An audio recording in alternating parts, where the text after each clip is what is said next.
Welcome back to online classes. Dear students, today I am going to discuss with Indian Penal Code. I am James here. How are you? Are you watching regularly? Okay. Today is a very good topic. Not like that very good. It's different topic. Okay. But a continuous topic only. What we discussed earlier classes, the same thing only. It is continuous topic, but it is different.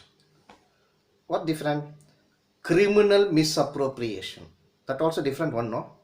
Okay. So the topic is criminal misappropriation under section 403. Okay. Under section 403 of IPC.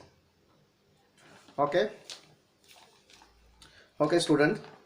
Here, dishonest misappropriation of property. Dishonest misappropriation of property.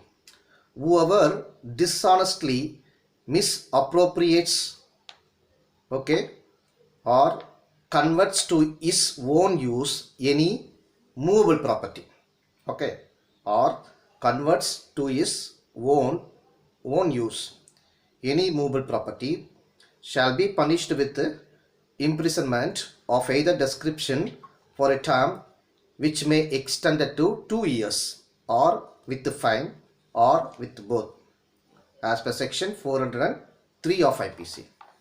I will give you illustration, then it is easy to understand.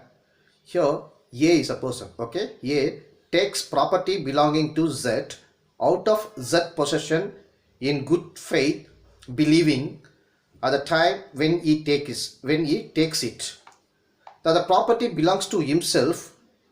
A is not guilty of theft, okay. This line is okay.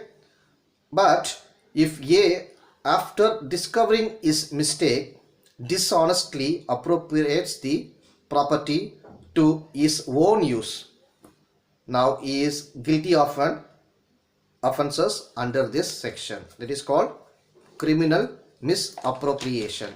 Okay. Okay, students. A distinction between the theft and criminal misappropriation. What is the difference between both theft and criminal misappropriation? Because this is resembling one, no?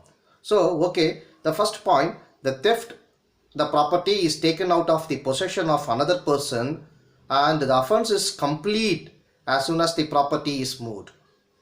In criminal misappropriation, there is no invasion of another's possession. The property often comes innocently into possession. Okay. And the second point, in theft, taking of thing is wrongful from the very beginning. In criminal misappropriation, it may be innocent and lawful. It is subsequent changes of mind that makes the lawful taking into unlawful act in criminal misappropriation. The third point, the property in respect of which the offence is committed must be movable in both theft and criminal misappropriation. A fourth point, in theft, mere moving itself is an offence. Mere moving. Okay. But in criminal misappropriation, the moving may not be an offence. It may even be lawful. It is subsequent intention to convert or misappropriate the property that constitutes the offence. Okay. That's all, students. This is misappropriation of criminal misappropriation. Okay. And also we'll discuss another chapter, criminal breach of trust. Okay. We'll move to next class. We'll discuss with clearly. Take care. All the best. Bye. Thank you.